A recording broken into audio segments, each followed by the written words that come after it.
Kita akan tampilkan saham-saham pilihan pagi hari ini dari Anda, Pak Nafan.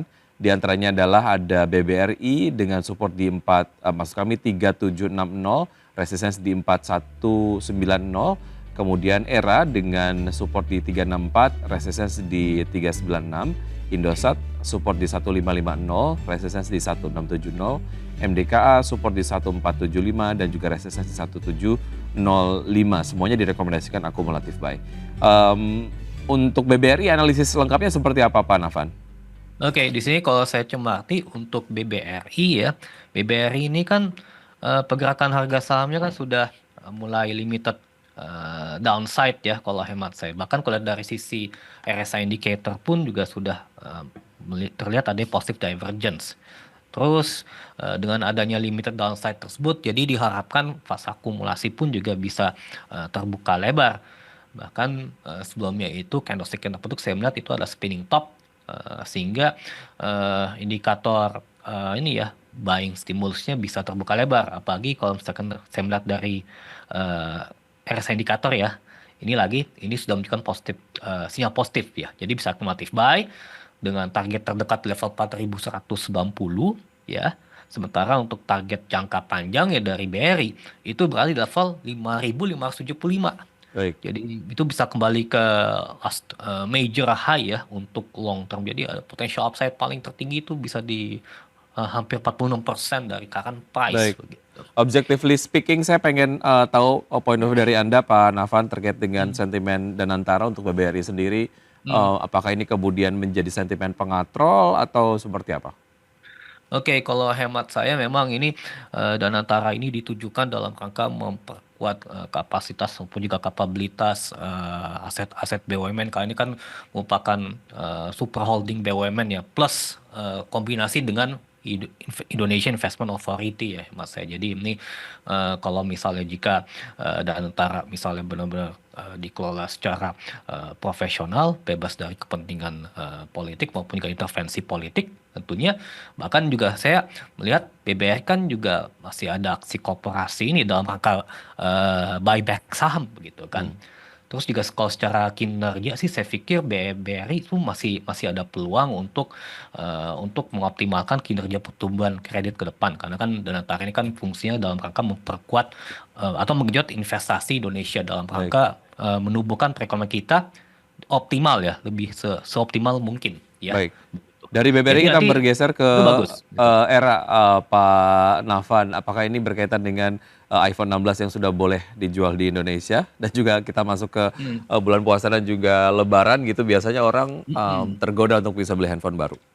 Ya, memang kita harapannya bahwasannya iPhone 15 ini bisa kembali diedarkan, apalagi 16 ya. juga Apple pun juga mulai berkomunikasi dan memang bekerja sama dengan pemerintah tentunya ya dalam rangka menciptakan lapangan kerja sekaligus juga transfer teknologi ya tentunya ya dalam memperkuat kandungan eh, lokal ya. Saya pikir ini menarik ya agar supaya bisa kalau secara teknikal bisa menguji ke wave one. Hmm. Itu pertama di kisaran 418 terlebih dahulu.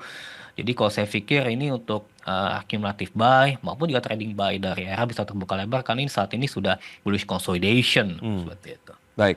Dari ERA kita bergeser ke ISAT, Pak Nafan. Seperti apa analisisnya? Nah, di sini kalau untuk kisat secara teknikal ini terlihat berhasil ini ya, terdapat buy on dip. Saya melihat ya untuk ISAT terjadi buy on dip ketika sebelumnya ISAT ini menguji ke trendline support di kisaran 1550 ya.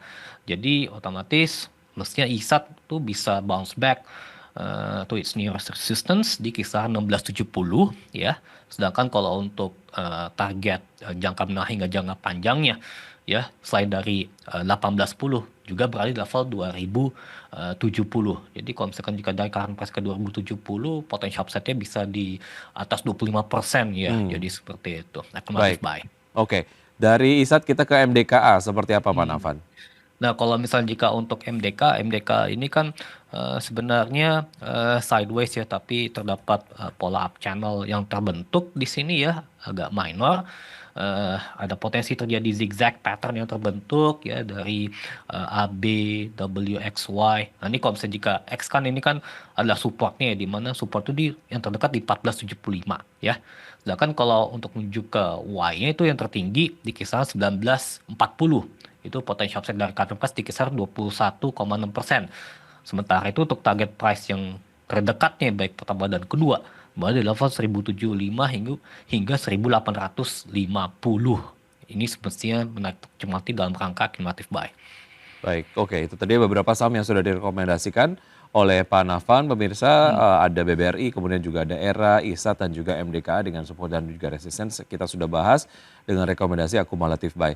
Baik, kita akan lihat pergerakan IHSG pasca pembukaan perdagangan sesi 1 hari ini. Pemirsa, sejauh ini IHSG dilanda koreksi dengan pelemahan 0,71% di level 6.606,178. Top gainers sejauh ini ada INAI, kemudian PTSN, MPIX, Laba, dan juga Lion. Kemudian top losers ada Bank Mandiri, Astra Internasional, Buka, BRIS, dan juga Dewa. Sementara itu sektor teknologi dilanda pelemahan dengan pelemahan pada saat kami kemudian capture datanya melemah 0,05%. Tentu saja pergerakannya masih terus terjadi. Sektor yang memimpin yaitu adalah sektor cyclical dengan penguatan 0,55%. Baik, sejauh ini Anda melihat pola pergerakan IHSG dan juga sektor-sektornya seperti apa, Pak Nafan? Dan kalau kita lihat sejauh ini juga sektor teknologi melemah ya, pasca kemarin menguat signifikan. Kalau menurut saya itu sektor teknologi hanya koreksi wajar ya, karena kalau secara tren ini dari indeks tekno memang memang dalam keadaan uptrend ya, saya akui ya, begitu kan. Dia tuh agak anomali jika dibandingkan dengan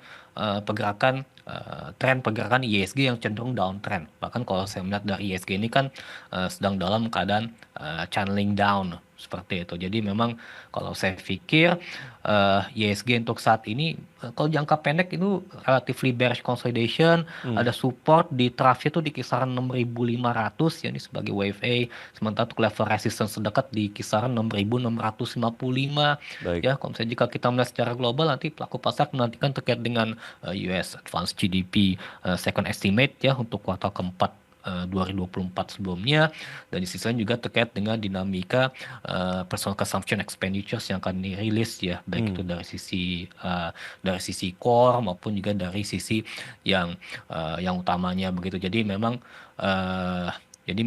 nanti kalau hasilnya keluar, nanti ini akan menentukan arah kebijakan pelonggaran moneter Baik. yang akan diterapkan oleh The Fed ke depannya. Sejauh ini masih ada peluang 2 kali untuk menurunkan suku bunga acuan Ya, di tahun itu adalah data-data yang menarik untuk dicermati dan juga patut diperhatikan begitu untuk Yes, kemudian betul. menentukan strategi investasi di domestik. Pak Nafan, terima kasih sudah bergabung bersama kami pagi hari ini di Market Buzz.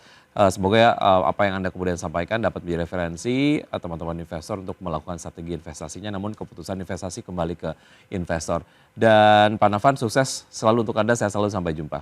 Ya, terima kasih Mas Wiki. Sukses selalu untuk Baik. IDEX Channel.